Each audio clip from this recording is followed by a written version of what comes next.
The House on Waverly Lane. Chapter 1. The House in the Mist. Rain chaperoned Miss Evelyn Harcourt to number 7 Waverly Lane, a modest yet brooding house whose gables pricked the sky like reproachful fingers. The trees stooped close over a lane furred with moss. The iron gate opened without a bell, protesting on rusted hinges. Evelyn clutched the advertisement she had folded and unfolded until the ink softened. Private scholar seeks assistant to catalogue a library of rare antiquarian volumes. Discretion required. Board and lodging provided.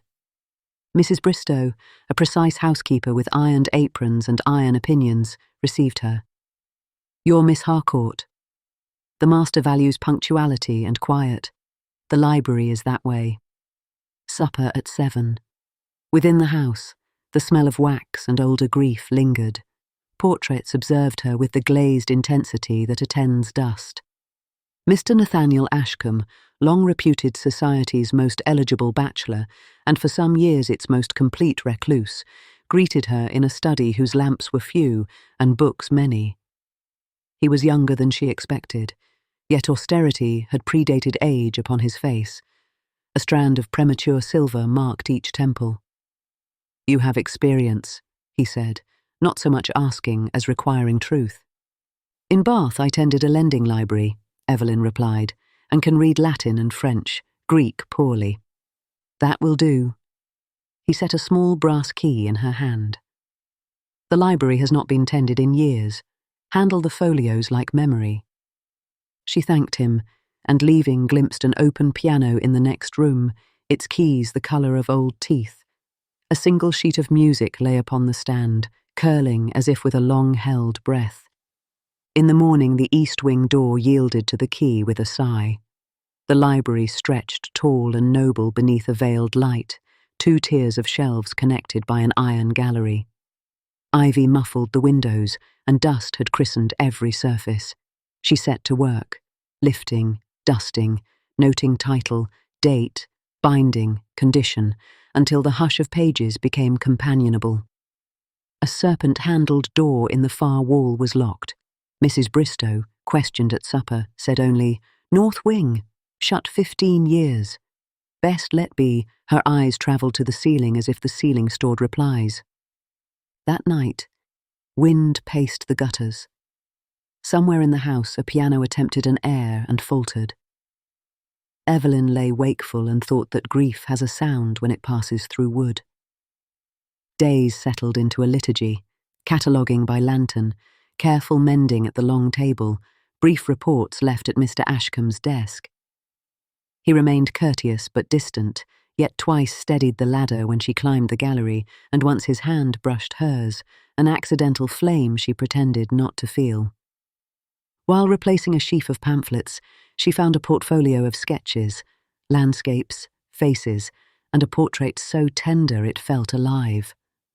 The likeness to Nathaniel was unmistakable. He appeared silently and took it up with a carefulness that was not quite calm. "Lillian," he said, "my sister." She drew beautifully. "Beauty is a treacherous inheritance." He did not look at her. "She died in this house. The north wing remembers." Evelyn read his words in the hush between them, as one reads a marginal note left by a shaking hand. Later, behind a loose panel near the locked door, she discovered letters bound in blue ribbon. She hesitated, then opened the first. "My dearest Nathaniel, burn these before they bring ruin upon us. There are men who would pay dearly for what lies hidden here. L." She returned the letters to their secret and sat very still, listening for a step that did not come, and hearing instead the slow settle of old timber. The storm arrived 2 nights later, shouldering the house as if to shunt it off its footings. Near midnight, a casement in the library blew inward, scattering her notes. When she secured it and turned, the serpent-handled door, long locked, stood ajar. She lifted the lantern and entered a narrow passage furred with cobweb. A small chamber at its end smelled of smoke the house had not forgotten. Upon a desk lay a volume bound in black leather. She opened it. Diagrams crawled like vines across the paper. Notes, some in Nathaniel's exacting hand and others in a woman's breathless script, argued with old authorities. Phrases scalded the eye: vessel of words, transference of essence, preserve the soul. "You should not be here," said Nathaniel from the doorway. He crossed the room and closed the book with fingers that trembled. It was hers. Lillian's final work. She claimed she could fix the soul upon the page. I forbade it. The fire took her. I have kept the book since, as if penitence were safekeeping. "You have kept yourself prisoner," Evelyn said. "Penance must one day perform what it intends." He looked at her. A shutter lifted behind his eyes and let in a sliver of weather. "You speak like one who has survived something." "Poverty," she said, "which is merely a longer word for solitude." Wind bowed the chimney and the lamp guttered. He guided her from the room, and when their hands touched, she understood that the house had witnessed its first act of courage in years. Chapter 2. The Library of Shadows. Morning recovered its balance. Evelyn resumed her ledger with a stricter devotion, as if precision could brace a wavering structure. Nathaniel appeared more often, asking concise questions and leaving before she could answer with anything but facts. Yet he returned the following day to hear the answers. Behind another loose panel she found a rosewood case containing sealed letters in Lillian's hand and a sheaf of manuscript music titled in Italian, Canzona per la sera, dopo la tempesta, a song for evening after a storm. She replaced the case and waited. Some treasures must approach their owner like shy animals. On Sunday she walked to St. Martin's. An elderly gentlewoman told her, over trembling teacups, of the house when it laughed, of Lillian's brightness, and of a London collector with a polite smile and a cold reputation, Mr. Ezra Blackwell, who had courted her mind with promises of immortality through scandalous learning. "The fire came after," the lady said, lowering her voice. "He left before anyone could ask questions." Providence sometimes answers in plain terms. That evening, Nathaniel sat at the piano and, without sheet, searched for a melody like a man fishing with an unbaited hook. Evelyn laid the canzona on the rack. "Where did you find that?" he asked. "In a case meant for safekeeping, not for burial," she replied. He closed his eyes and nodded. She stumbled through the song. He listened, as if listening were prayer. Mrs. Bristow paused in the corridor and forgot to frown. The next morning a knock rearranged the house's very air. Mrs. Bristow summoned Evelyn to the study. Nathaniel stood rigid. The visitor lounged like a man measuring windows for curtains he already owned. "Miss Harcourt," Nathaniel said, "Mr. Ezra Blackwell." "Enchanted," Blackwell murmured, the word too well tailored to fit. "I have come for a manuscript your late sister promised me, a miscellany of great interest. My claim is supported by her letter. I wish to avoid inconvenience to a gentleman in mourning." Nathaniel's face did not move. "You carry a warrant for sorrow." "A letter," Blackwell returned, producing it, "which the courts will honour." Evelyn did not trust herself to speak until she did. Some objects, if published, injure more than they illuminate. Blackwell's gaze slid to her and held. "Miss Harcourt assists you?" he asked Nathaniel. "How fortunate to have a mind at hand. Let us not make an enemy of the law. I shall return in a week." When he had gone, Nathaniel began to breathe again. Evelyn said quietly, "Is the letter genuine?" "It is Lillian's hand. She promised him in defiance of me." His voice thinned. "I would burn the book before I relinquished it." "Then we must decide whether burning redeems or merely hides," Evelyn said. "Let us first read truly what she believed at the end." By daylight they reopened the hidden room and read the black volume together. Not the ostentation of its diagrams, but the humility that began to rise like a second text beneath the first. Here, Lillian corrected herself. There she admitted memory is not essence. Inscription leaks. On a folded slip, Evelyn found a sketch of ivy circling the word home. Beneath, N, forgive me when you can. I am less than my theory and greater than my error. Evelyn and Nathaniel held the slip as if it were heat. If I could bind this to her stone. You can bind it to your life, Evelyn said. That is the better memorial. They took counsel with the village curate, who was mild of voice and stout of conscience. He advised them to avoid courts if possible. If not, he would testify to character and solicit the same. Truth does not thrive in litigation, he said, but it does not die there either. Evelyn thought often of Blackwell. Men like him prefer corridors to rooms. They like to stand between people and call that vantage point truth.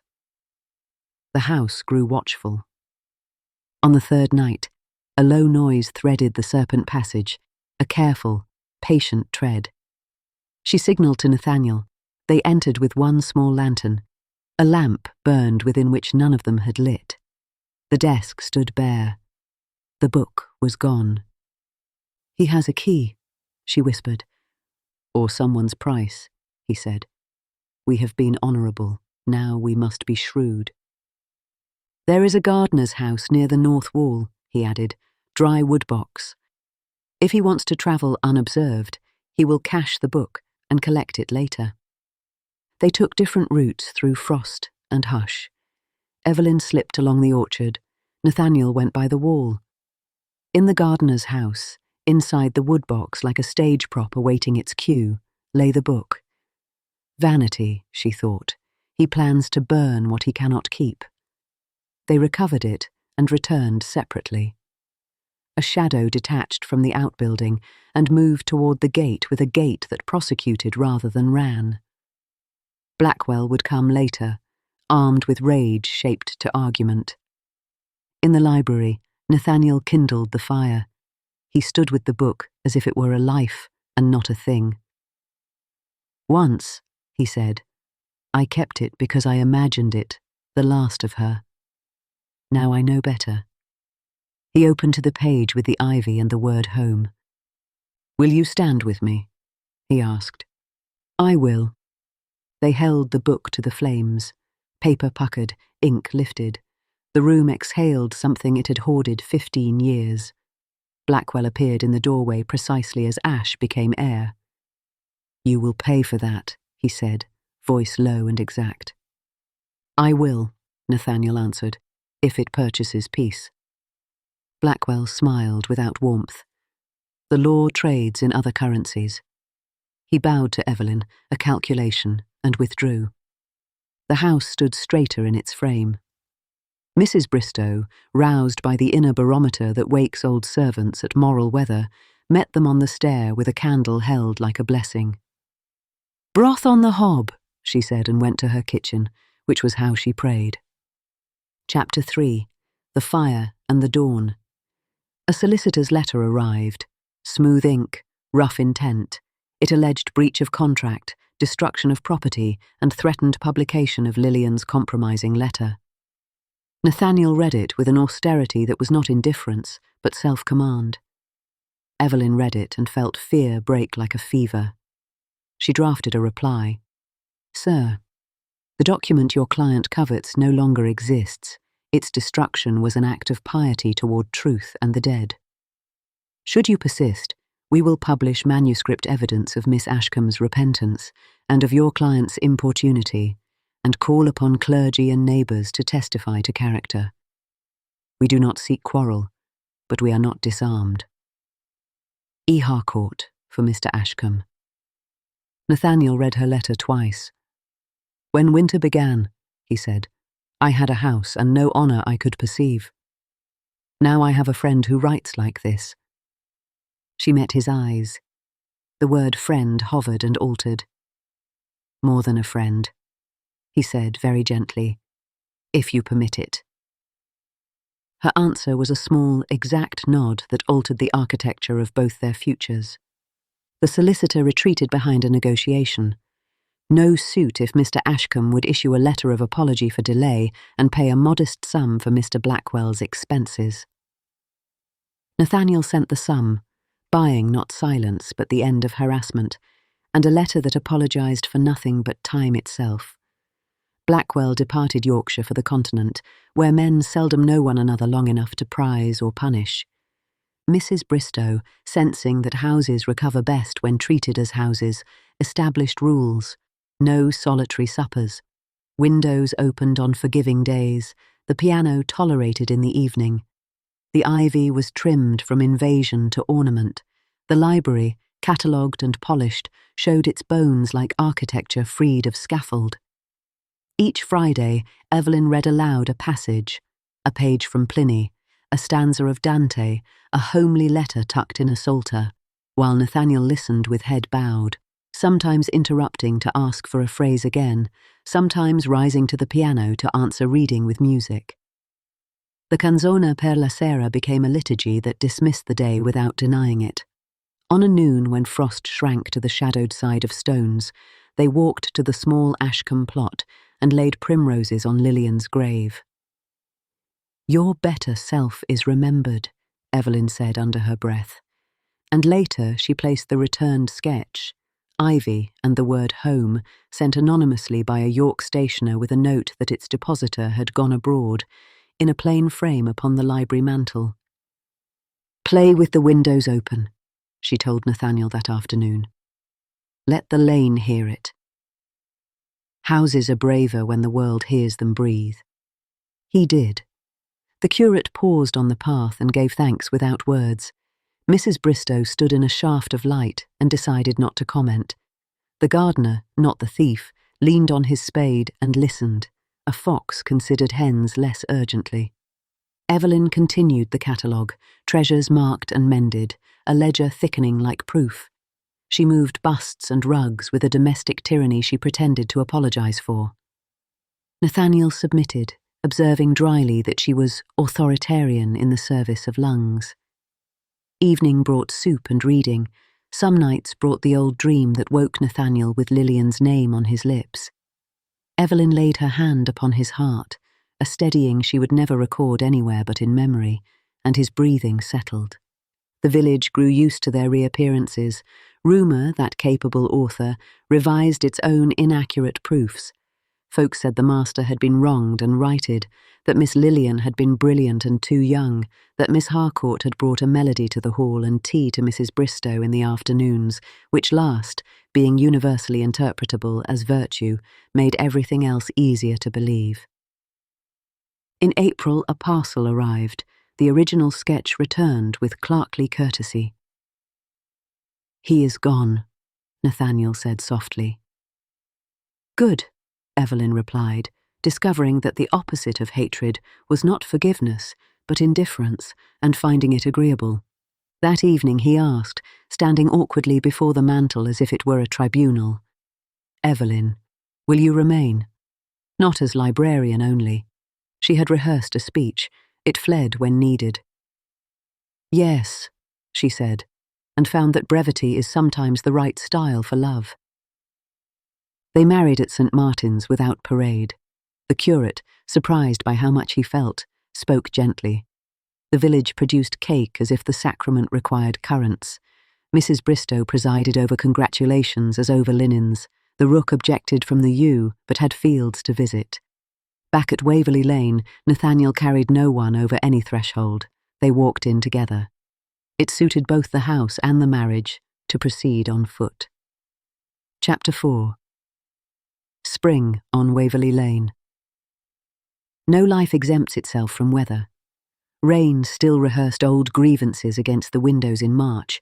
Accounts still required arithmetic in April.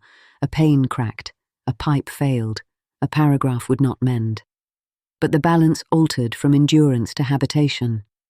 The library, cleansed of secrecy, performed its true work. Books once ossified in dust breathed again.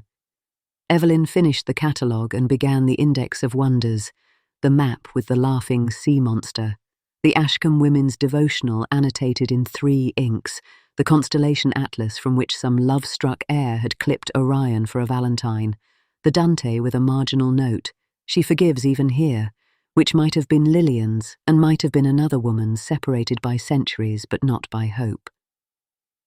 At week's end she read. At week's end he played. At week's end Mrs. Bristow conceded that a household could be both regular and alive. They visited the coast on a day enamelled in blue. "You no longer keep ward like a jailer," Evelyn said, linking her arm through Nathaniel's. "No," he answered. "The prison had one gate, and you opened it with an instrument no court records." "And that was?" "Compassion," he said, "and a librarian's stubbornness." She laughed. "Those are cousins." When they returned at dusk, the house gave that small, comfortable creak by which dwellings admit they are made to be lived in. Inside, the mantel held the little sketch of ivy and home. Evelyn stood before it and thought of the girl who had drawn it and reached too far. "We kept faith with you," she murmured. "Not with your theory, but with your tenderness." She did not believe in hauntings that seek to harm. She believed in memories that ask to be used. Nathaniel lifted his head from the piano. "Shall I play?" "Yes, and afterward read me the Dante line about forgiveness." He played. She read. The house agreed. Outside, the lane accepted night like a pilgrim accepts bread. Inside, pages turned with that soft, decisive whisper that has always sounded like the world surrendering to care. And so the house on Waverly Lane, long a reliquary of secrets, took at last its rightful occupation. Not chiefly books, not chiefly penance, but persons. They moved about within it, and the place learned again the grammar of footsteps, the syntax of voices, the music of plates stacked in a kitchen after supper. Love did not decorate it so much as ventilate it. Grief did not vacate so much as learn to dwell without owning every room. If sometimes, at the edge of sleep, Evelyn heard a phrase of the canzona rise without a hand upon the keys, she did not startle. Houses hold echoes, some become benedictions. She would turn to Nathaniel and feel his breath slow and even under her palm, and think that redemption is not a thunderclap, but a series of small obediences to light. A book returned to ash, a letter answered, a window opened, a melody played with the sash thrown up so it may travel farther than the ear can follow. In spring, the windows were left unshuttered. The ivy was trimmed to mercy. The scholar was no longer a roomer, but a neighbour. The lady once impoverished was the mistress of the library she had restored. When the curate walked by, he often paused to listen. When Mrs. Bristow set pudding on Sundays, she did it with the implacable satisfaction of one who believes in sacraments and has discovered that some are eaten with a spoon. Thus the season turned, and turned again, until Waverly Lane was marked on no map as remarkable, and yet held within it the ordinary marvel which literature and theology argue over and cannot quite improve. Two people, altered by truth, inhabiting mercy under one roof. The end. If you've enjoyed this story of love, redemption, and quiet courage, don't forget to like, subscribe, and ring the bell, so you'll be the first to hear our next Regency romance on the Regency Gazette channel. Thank you for listening.